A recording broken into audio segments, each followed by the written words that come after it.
Hola, bienvenidos a nuestro canal de YouTube.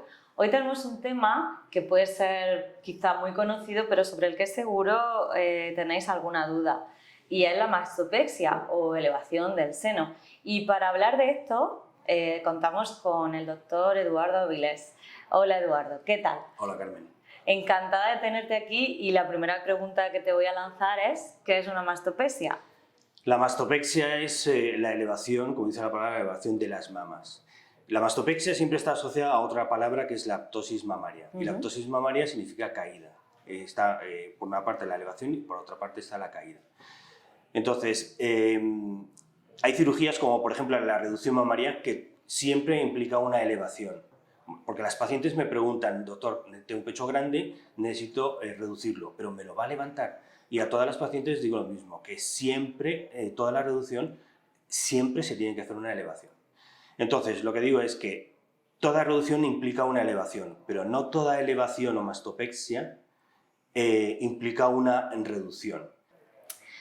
Entonces, doctor, tenemos una mastopexia que conlleva reducción del tamaño de la mama y una mastopexia que nos implica que tenga que reducirse. ¿En qué consistiría una mastopexia sin reducción de la mama? La mastopexia sin reducción de la mama consiste en levantar la mama pero utilizando una prótesis. Ajá. Bueno, dependiendo también de la glándula que tenga la paciente, porque se pueden hacer elevaciones sin prótesis. Ajá. En ese caso utilizamos la glándula que tiene la paciente. Lo que se hace es una reconstrucción con un anclaje en los planos profundos para hacer como un efecto, como si fueran unas prótesis. Ajá. Luego está el caso en el que utilizamos unas prótesis mamarias. En ese caso utilizamos prótesis. Yo siempre intento explicar a las pacientes que no tiene nada que ver un aumento simple de una elevación con prótesis. Ajá. Porque las pacientes son totalmente distintas. En un aumento simple son mujeres que no tienen pecho y que tienen las mamas y no tienen las mamas caídas. En el otro caso son mujeres que tienen las mamas caídas y con una glándula calidad de piel totalmente distinta. En un caso necesitarán, en el caso del aumento simple, se pueden colocar en función del cuerpo que tiene la paciente, del tórax que tiene la paciente, se pueden colocar prótesis de un cierto volumen. Pero en las elevaciones, por la calidad de piel, la glándula que presenta y otros factores, no podemos poner los mismos volúmenes de prótesis.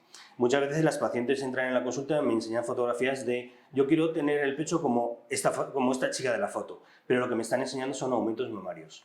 Claro. Entonces, en las pexias lo que tenemos que utilizar es, tenemos que informar a la paciente de que la calidad de la piel es distinta, que tiene otro tipo de glándula y que tenemos que utilizar prótesis. A mí me gusta utilizar prótesis más pequeñas, porque es verdad que el músculo pectoral, las prótesis siempre las coloco debajo del músculo pectoral.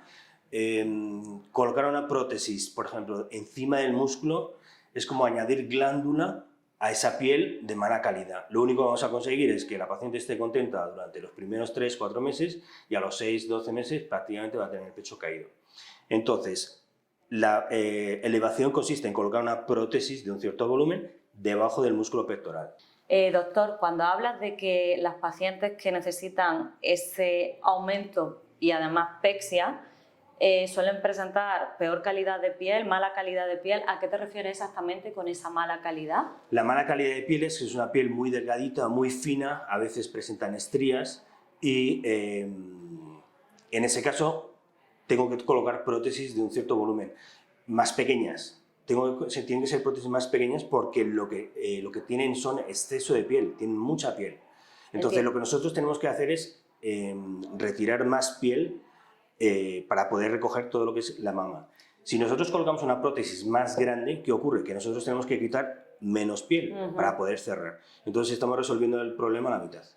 Porque entiendo, claro, que ese exceso de piel puede venir producido por muchos factores, cambios de peso, sí, embarazo... habitualmente son el cambio de peso, los embarazos... sí, habitualmente son eso, los principales. ¿Te encuentras muchos casos de pexia que incluyan prótesis en mujeres con poca glándula o no es lo más habitual? Hay mujeres que tienen poca glándula, mamas caídas, y que necesitan la elevación con las prótesis. En ese caso, por ejemplo, ¿usaría una prótesis un poquito mayor o generalmente te mueves en los mismos centímetros cúbicos? Dependiendo de la calidad de la piel, de el grado de caída de la mama, del contorno de la paciente, se puede utilizar unas prótesis más grandes o menos. Es verdad que en mujeres pequeñas, el efecto, por ejemplo, de las prótesis de 300 centímetros cúbicos en una mujer que es más bajita no es el mismo efecto de una mujer que es más alta y que tiene un tórax más ancho. Entonces, es que las pacientes tienen que saber que, porque vienen diciendo, oh, yo es que quiero, a mi amiga le han puesto 350. Y digo, sí, pero es que tu amiga es más alta, es más ancha, tiene un tórax más amplio. Y entonces, pero que no es el mismo efecto. A lo mejor en esa chica que le lleva 350, si le pones 300, para ella sí seguramente será pequeña, pero para otra persona que es un poquito más baja, es un volumen que está bastante bien. Claro, hay que adaptarse un poco a toda la fisionomía de la paciente. Has dicho antes que hay diferentes grados de caída del pecho, digamos, que requieren diferentes tipos de mastopexia. ¿Me puedes contar un poquito más sobre esto? Es en función de la caída. Nosotros valoramos la caída en función de lo que es el complejo oral-pezón, si está por encima o por debajo de lo que es el surco submamario. Entonces, dependiendo del grado de caída, se pueden hacer determinados tipos de cirugías que están asociadas a unas cicatrices. Está del grado más bajo, o sea, más pequeño, grado 1, donde se puede utilizar una pexia periareolar para conseguir la elevación. Luego al otro extremo está lo que es la T invertida, que prácticamente es una cicatriz alrededor de la areola, la vertical y la horizontal. Yo no soy muy partidario de las pexias areolares para todo el mundo, para todas las caídas de mama, para todas las tosis mamarias. No soy partidario, no me gustan. Las he hecho, pero cuando tengo que levantar un poquito, lo que es levantar lo que es la areola pezón un poquito. Y tengo que colocar unas prótesis. Pero no para todas. Cuando tiene un grado 4, cuando ya prácticamente lo que es el complejo oral-pezón está muy por debajo de lo del surco, no soy partidario de hacer las pexias periareolares. Ayer pasando consulta, una paciente me pidió eso, hazme una pexia periareolar. Dije, no, porque necesitas una T invertida. Porque en ese caso, al final, el resultado, entiendo que quedaría el pecho igual bajo. El resultado es feísimo y muchas pexias periareolares al final acaban en una T invertida. El problema que los cirujanos plásticos nos encontramos a veces es cuando intentamos hacer lo que nos dicen las pacientes. Y yo no me gustan las cicatrices, no quiero que me hagas cicatrices, sé que se puede hacer una pexia periareolar, házmela. Si el cirujano plástico hace lo que dice la paciente y no lo que debería hacer, es un fracaso absoluto. Entonces tenemos que... yo soy muy partidario y me gusta mucho lo que es la T invertida. Es verdad que dejan unas cicatrices que son grandes, bueno, alrededor de la areola, la vertical y la horizontal. La vertical es la que menos se nota con el tiempo, la que menos se nota con el tiempo, la del surco es prácticamente cae en el surco y no se aprecia, y la que llega a la meta más tarde es la cicatriz de la areola. Pero tiene que, la paciente si tiene no fuma, buena alimentación, se cuida, no tiene prisa por empezar a hacer deporte, porque las pacientes inmediatamente después de operarse dicen, ¿cuándo puedo hacer deporte? Yo recomiendo correr a partir del mes con un sujetador, como digo, súper sujetador, que no se mueva el pecho para nada. Y a partir de los 3 meses intentar hacer un deporte un poquito más fuerte, pero teniendo siempre mucho cuidado. Sí, el problema de las cicatrices es la tensión o el movimiento de los brazos. Sí, hablamos en muchas ocasiones y con otros compañeros de que la cicatrización depende del paciente.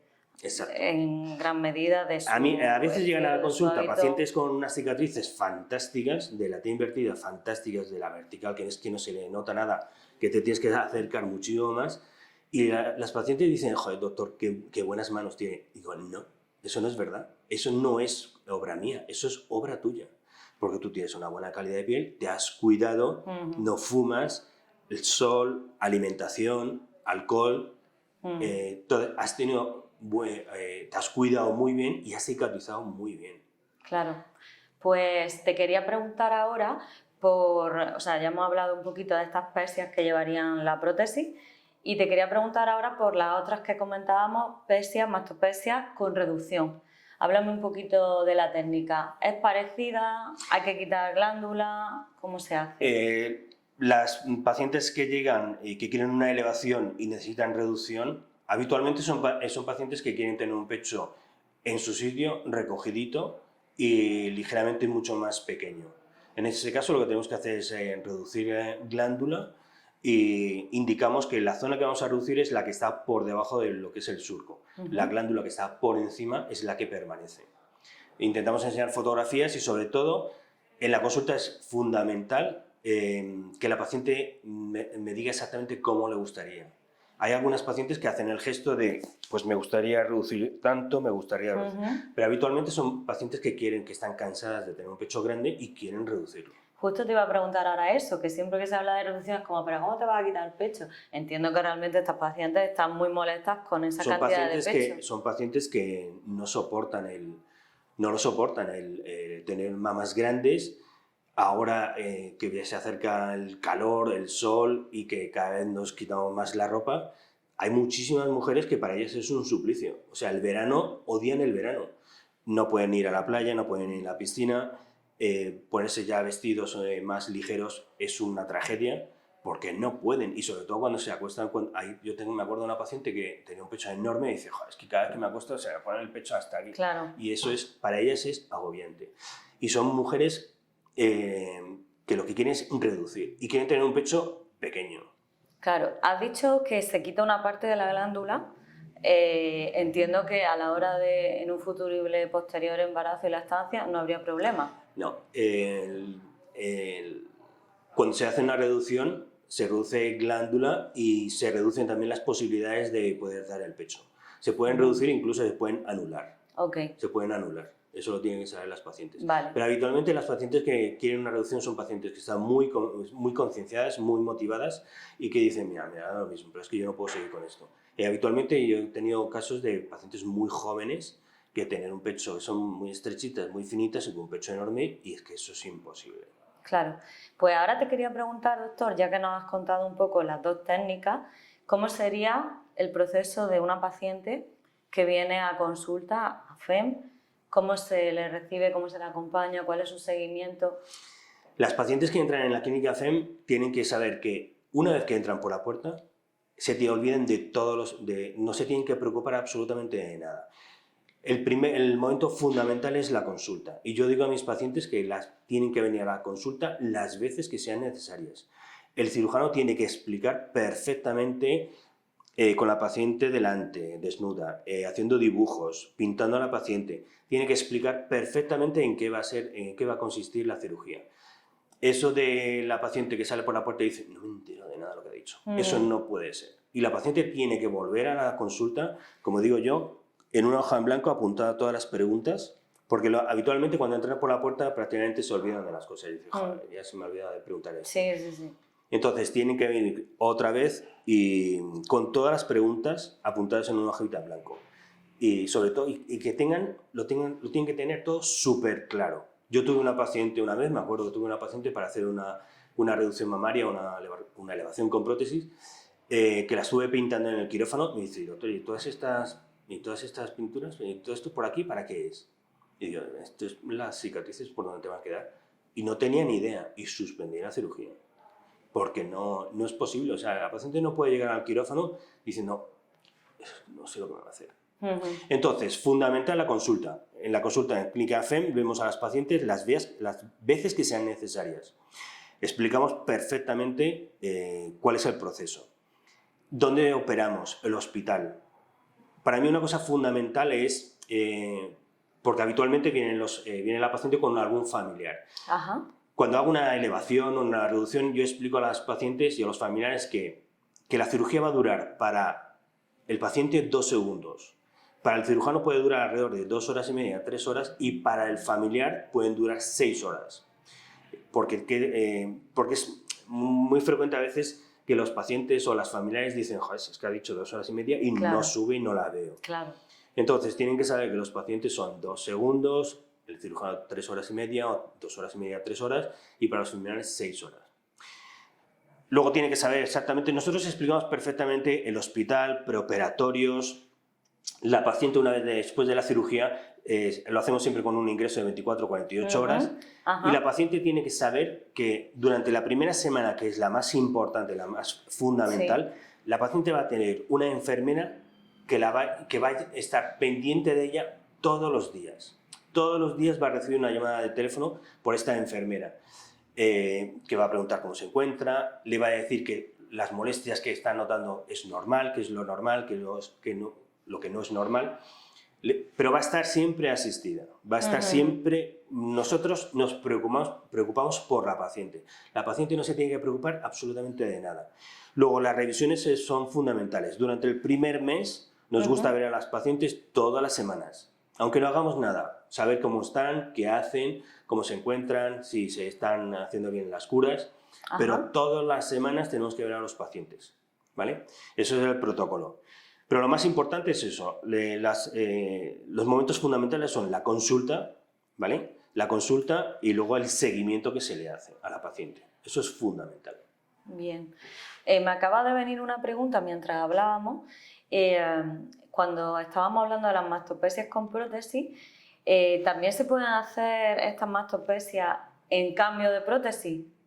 O sea, alguien que lleva prótesis se le ha caído con el tiempo y aprovechamos, cambiamos a veces, la prótesis. Sí, hemos tenido, las aspexia se pueden hacer, hemos tenido pacientes que se pusieron prótesis hace 10 años y le ha cambiado el pecho, le ha cambiado prácticamente, tiene la prótesis en su sitio, pero tiene la glándula caída. En ese caso lo que hacemos es cambiar las prótesis y hacer una elevación, ¿vale? Es una intervención, entre comillas, muchísimo más sencilla. ¿Por qué? Porque el espacio, el hueco, la expansión del bolsillo, el bolsillo ya está hecho. Entonces, en ese caso es mucho más sencillo, es quitar la prótesis y levantar lo que es la mama. Muchas veces eso, lo que te digo, se han operado de un aumento, ha pasado los años, han tenido hijos y ¿qué ha ocurrido? Que la glándula o la mama que le ha crecido y se le ha caído. Entonces lo que hacemos en ese caso es recambio de prótesis y elevación. Con las cicatrices, como digo, cicatriz alrededor del areola vertical y horizontal. Muy bien, doctor. Pues yo creo que nos ha quedado bastante claro el procedimiento y, como comentabas también, el seguimiento o el proceso que el paciente debe conocer y además pues pedir, ¿no?, todas sus preguntas, todas las consultas que sean necesarias, las revisiones postoperatorias para que su cirugía pues sea satisfactoria. Tienen que saber que tienen que preguntar. O sea, no tienen que tener miedo a preguntar o a decir, joder, que voy a preguntar esto que es una tontería. No, cualquier pregunta es importante. Y luego el seguimiento y saber que aquí en la clínica FEN van a estar, nosotros nos preocupamos del paciente, de todo el seguimiento del paciente. El paciente no se tiene que preocupar nada, es más, cuando va al hospital hay una persona que está recibiendo al paciente para hacerle el ingreso. Incluso, o sea, el paciente no tiene que hacer ni el ingreso, lo va a hacer otra persona por ella, ¿vale? Genial. Pues muchísimas gracias, doctor. Gracias a vosotros que estáis ahí detrás por vernos. Si tenéis cualquier pregunta, por favor, dejadnos un comentario o podéis entrar también en nuestra página web y chequear el área de mastopesia. Y bueno, como siempre, nos vemos en el próximo.